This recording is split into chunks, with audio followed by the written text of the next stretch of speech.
This week on The Watchman, the rockets, the tunnels, the arson attacks. For well over a decade, Hamas has used Gaza as a springboard for terror against southern Israel. We visit one of those brave Israeli communities to see the deadly effects of Hamas terror and how the people of Israel are standing strong. New people with children, with new families are coming in and making this their home and rejuvenating the community. So this is our home and this is where we stay. It's a story of resilience on the Gaza border in the shadow of Hamas. This week on The Watchman, only with Christians United for Israel and only on TBN.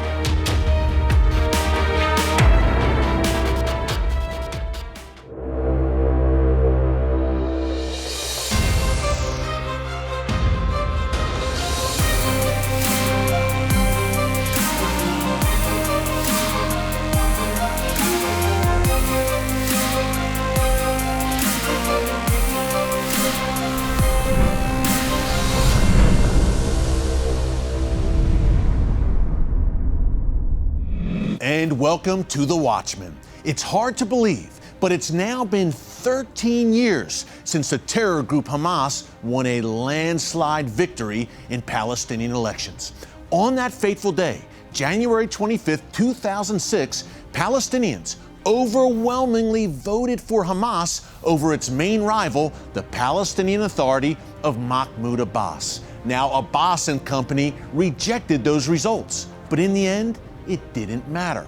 Hamas went on to violently seize control of Gaza from the Palestinian Authority in 2007. Since then, Hamas has turned Gaza into a mini terrorist state backed by Iran.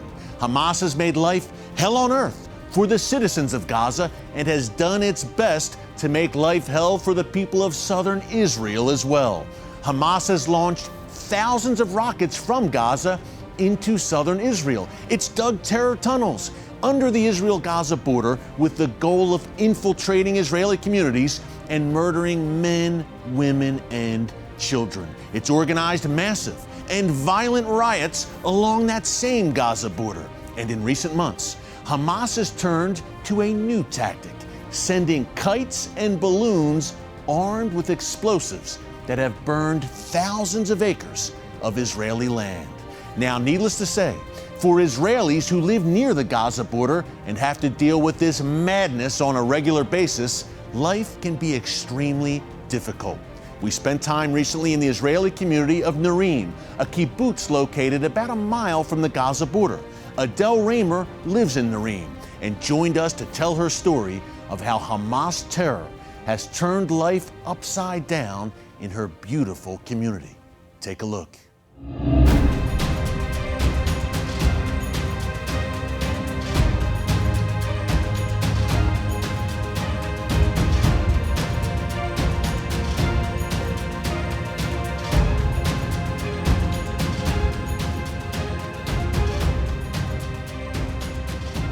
Adele, thanks so much for joining us here on The Watchman Show and letting us into your beautiful home here. Welcome to Kibbutz Nirim. Yeah, it is great to be here. Tell us a little bit first about the kibbutz. We're about 450 people who live on the kibbutz, about 200 members. We're an agricultural community. Yeah. Most of our income is from agriculture, avocados and wheat and peanuts and sweet potatoes. It's like a very, usually, 98% of the time, a very quiet, peaceful, beautiful place to live. When I came to live here, it was not a war zone. It was peaceful and quiet, and we used to get in the car and drive to Gaza on a Saturday and go to the beach or go to the open-air markets and do shopping. And in fact, a Gazan in '96 helped build this house. A little bit farther north around Sderot, they started getting rockets before we did. But we would have a rocket every so often and no warning. Just all of a sudden you'd hear a really loud explosion. And right here in this peaceful, quiet community. Yeah, yep. And it's just gone and gotten worse. I personally have lived through 3 military operations, 2008-9 for about 3 weeks, and then 2012 was about a week and a half, I think.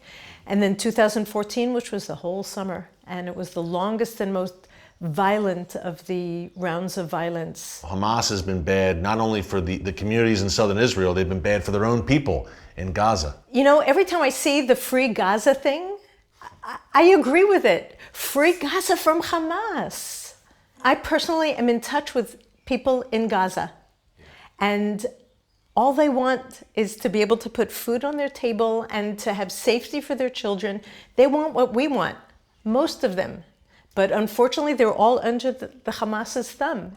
You mentioned that 2014 was particularly violent. You personally experienced this outside of your beautiful home here. Tell us what happened. We had rockets the whole summer. Numerous times a day there would be incoming rockets. Right where we're sitting? We have 0 to 10 seconds to take cover. So where I'm sitting now, to get to that room, there were times that I was sitting in my easy chair watching TV and there was an incoming rocket warning and I didn't even manage to get to the door. And the door, that room, by the way, is a safe room. Yeah. You have a bomb-proof safe room in your home. All of the houses in communities now within 7 kilometers of the border have to have a safe room attached to it. That's mandated. Yeah. You must, if you live in these communities near Gaza, you must have a safe room, a bomb shelter in effect, in your house. Right, because we have bomb shelters from previous wars, but you can't get there in 0 to 10 seconds. So anyway, on the last day of the war, we were getting barrages and I was sitting in the safe room and I heard red alerts one after another and I was on the phone to my friend at the time and I said, this is nuts. And all of a sudden I heard a really loud explosion and the person who was in charge of security came running in and he said, Adele, are you okay? And I said, yeah, why? He said, well, your bedroom has been hit. Your house has been hit. So I went outside and I left the safe room and went into my bedroom and there was smoke and gunpowder and shrapnel all over the walls. Outside of your house? The inside of my bedroom, the walls were pockmarked. It was kind of amazing. Thank God you weren't in your bedroom. You know what? I'm a widow. And I walked into the bedroom and I thought, my husband's looking after me today. Because not one picture was hit. The windows weren't broken. It was like all just on the walls. But if I'd been standing in that room when that mortar hit, I wouldn't be sitting here with you today talking. Wow. So the mortar hits, but also a rocket has hit outside of your home. Oh, a rocket just went right into the ground outside the front of my house and it didn't explode because when it goes into soft ground, it doesn't always. And it was there for a while, but we had tens of rockets that fell in our community during that summer. What kind of effect does this have on you, Adele? Look, a mortar right outside your bedroom, a rocket. What kind of effect does this have on you, psychologically, emotionally, and the people here in the kibbutz? Well, we're all sort of, you can't really call it post-trauma because post-trauma is a very specific clinical term, but we're all, our nerves are much sharper. So like you'll hear a megaphone starting, the crackle of a megaphone starting and everybody sort of like jumps because it sounds like the incoming rocket warning. Or you'll hear a motorcycle going by and it somehow reminds you of the sound. I can be in the States in a mall and all of a sudden I'm like not there, I'm here and think I have to run. You're on edge constantly. Yeah. Your senses are all sharpened. And during the 3.5 years of quiet, things sort of, quieted down. But now that we're back to the rocket fire, like I'll often find myself walking outside and thinking, if there's a red alert, where do I take cover? These are communities that are very dependent on farming, on agriculture. How have these balloons, which are basically airborne explosive devices, they've scorched thousands of acres of land here in southern Israel, how have they affected life here? There were a few days here where we had to close the windows because there were fires nearby and the smoke. I mean, people that come from Southern California can identify. Yeah, the wildfires, of course. The fires. Yeah, and that's caused tremendous damage in Southern California. And that happens like naturally, but here It's on purpose. It's evil because they're using balloons that say "I love you" and toys that like airplanes that are just calling kids in From like a kid's birthday party, balloons, these kites they use as well. balloons and kites that are just begging kids to come and touch them.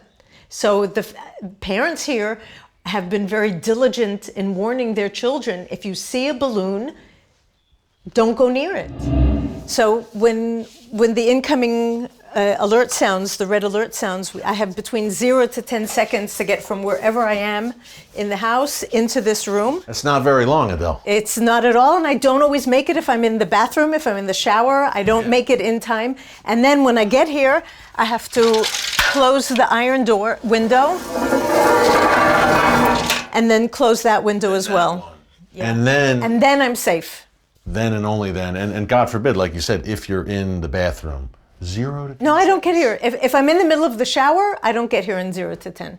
But this is your safe room. But this is my safe room. And every home in the community has one. Every home within 7 kilometers of the border has to have a room that is basically a bomb shelter. This is the mortar pieces, the shrapnel that I found in my room. It's really sharp. I mean, it doesn't look like anything, but if this is speeding, it could...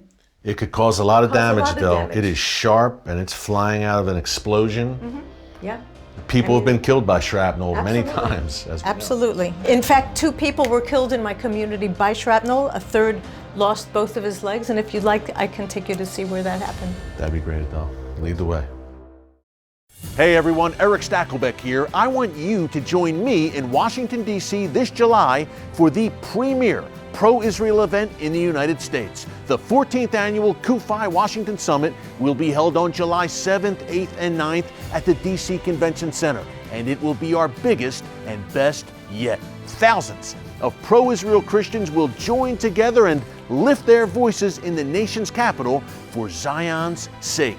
CUFI's founder and chairman, the one and only Pastor John Hagee, will be there. He'll be joined by the U.S. Ambassador to Israel, David Friedman, and many other very special guests. But most importantly, attending CUFI's Washington Summit gives you the chance to personally deliver a strong pro-Israel message to your members of Congress. I'll be in D.C. this summer, and I hope you'll be there too to raise your voice for Israel for such a time as this.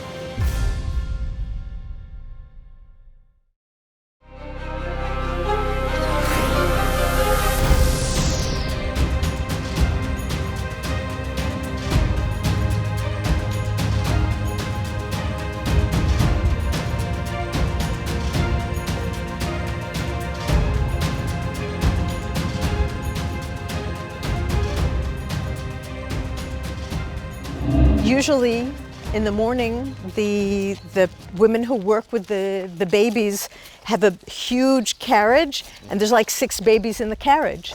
And the fear is, if there's a red alert, how do you decide who to grab first? Yeah. I mean, what a decision to make. And this is a regular thing. Yeah. This is something you have to grapple with on a regular basis. But the thing is, you know when there's more likelihood of rockets. Like, you know, you have a meteorologist that's predicting rain. Yeah. So we get the people who are the Army, the IDF, who are predicting the rockets. Right, and it's interesting, Adele. They have the intel. Yeah, you had said off camera that a lot of times right before a ceasefire, that's when it intensifies. Absolutely, because a ceasefire, when the government of Israel and the Hamas are talking ceasefire, we're not talking ceasefire right now. Yeah. We're not saying, we're talking ceasefire like in 5 hours' time. Right. Before that ceasefire comes into effect, they throw everything they've got. The final barrage. The final barrage, the last hurrah. Yeah, and that's the most dangerous time. And that happened a few times during the summer of 2014. There were a few ceasefires. And each time before there's a ceasefire, you know that the last hours before the ceasefire goes into effect, you don't want to be outside. So on the morning of August 26th, this high voltage tower was hit the same time that my house was hit, and the electricity in the entire community went out. Where we are now is... Talk about a scary thing. All the electricity's out and rockets are falling. Absolutely, and you don't want something like that. You don't want to be with all the electricity out and in the dark, because that is totally petrifying. So where we are now is right in the center of the community, where the children's daycare centers are, and the high voltage tower is knocked out. In the afternoon, they brought special electricians over to try and reinstate the electricity. And what they didn't realize was that the Hamas and Israel were talking ceasefire. And because if they had known that ceasefire was being negotiated, they wouldn't have been out here. Yeah.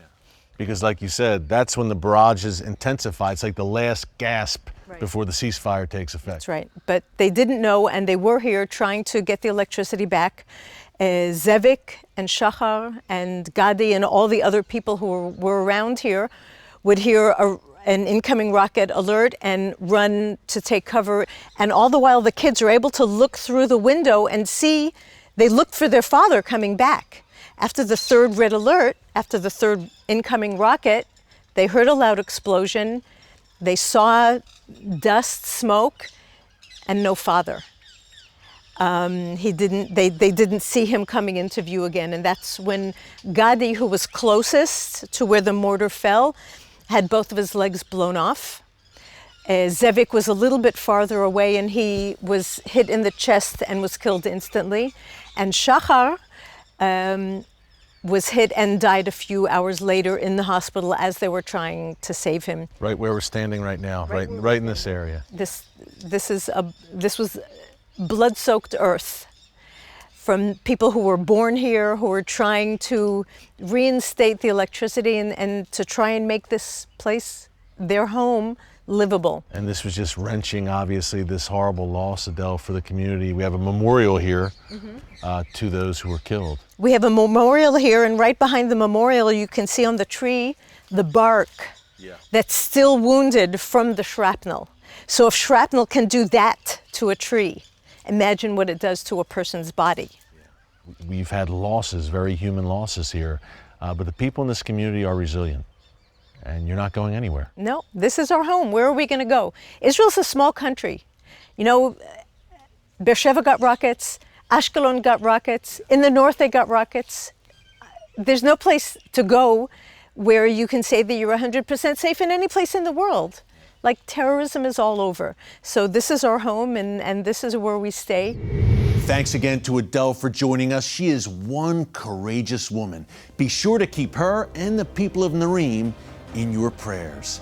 Well, up next, find out how Hamas's latest terror tactic is targeting the economy of southern Israel and what Israel is doing to fight back. Don't move. Israel faces growing threats on all sides. Hezbollah, ISIS, Iran, and Hamas never cease their attacks. But God has raised Kufi up at this moment in history to stand between Israel and those who seek to destroy the Jewish state. Israel's enemies are on the move. As dark clouds gather on the horizon, tell the world you proudly stand with Israel. Be a courageous voice for biblical unity and moral clarity when you join Christians United for Israel. Show your love for the people of Zion with this beautiful symbol of unending support for Israel. Wear the pen and join Kufi, a movement of over 5 million defenders of Israel. Call the number on your screen or visit kufi.org/pen to receive your pen that will show your proud support for the special bond between Israel and America.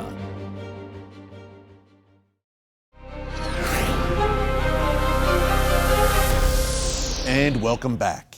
Kites and balloons. They make you think of fun times with your children, birthday parties, the beach. Yet for Hamas, kites and balloons have become weapons of destruction. They've turned them into airborne explosive devices that have burned thousands of acres of land in southern Israel where agriculture drives the economy. Let's head back to the Gaza border to get the inside story of the Hamas arson jihad and how Israel is fighting back.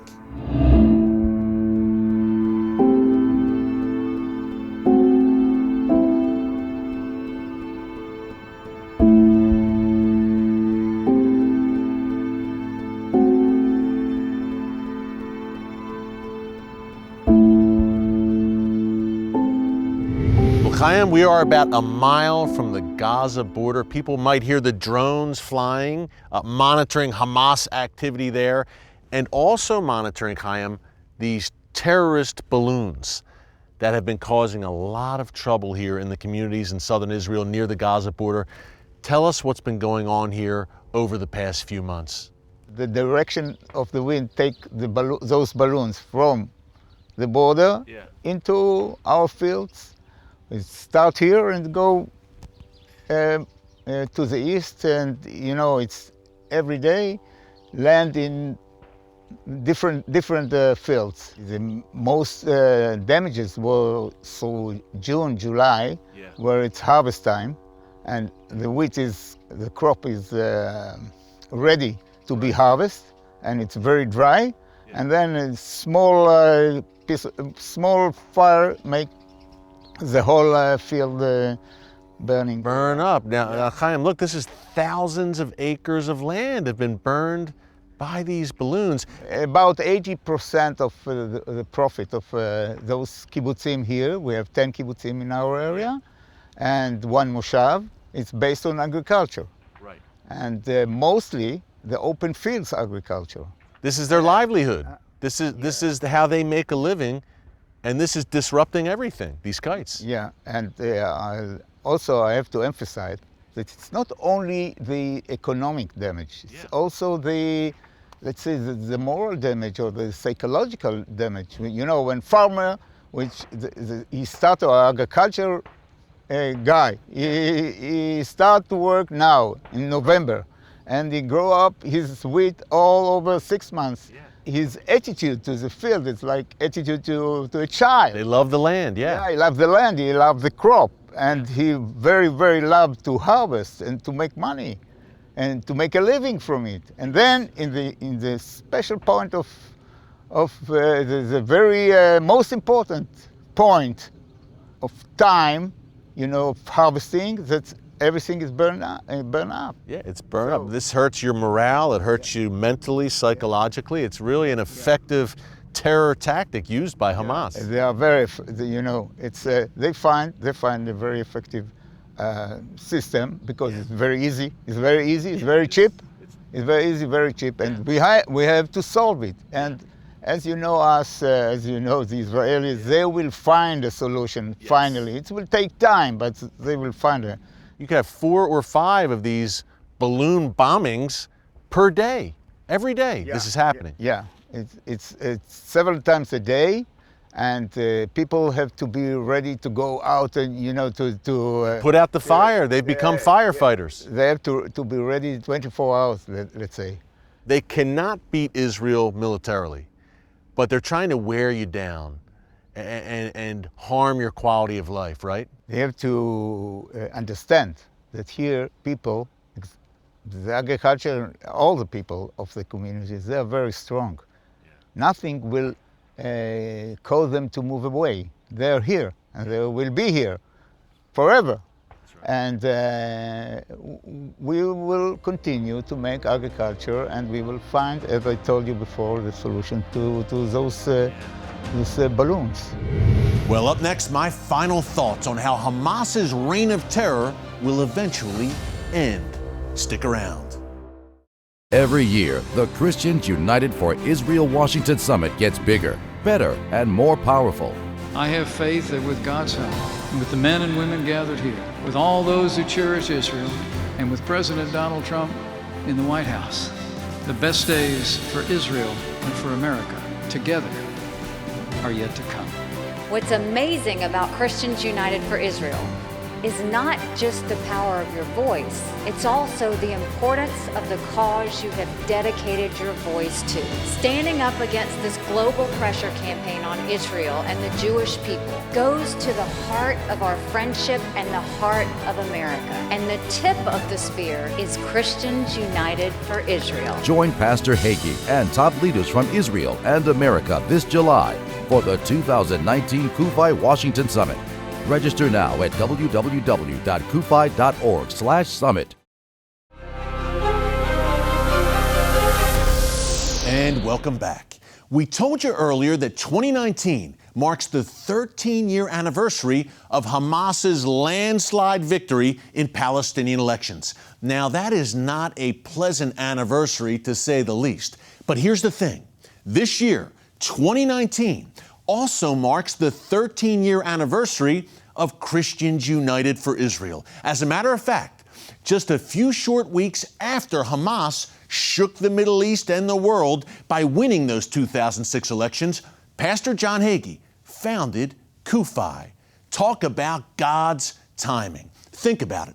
As Israel's enemies like Hamas multiply on all sides, God Almighty raises CUFI up to stand in the gap, shoulder to shoulder with Israel and the Jewish people. And 13 years later, CUFI is now America's largest pro-Israel organization with over 5.4 million members. 5.4 million. Only God. Folks, you see the website and phone number there on your screen. Call or click and join CUFI today. Join this mighty movement of God for such a time as this. Now, as for Israel's enemies like Hamas, in the book of Deuteronomy, Moses, inspired by God, tells the people of Israel, God will defeat your enemies who attack you. They'll come at you on one road and run away on 7 roads. Folks, Hamas is living on borrowed time. Bank on it. Well, thanks for joining us this week on The Watchman. Until next time, God bless you. And remember, never hold your peace.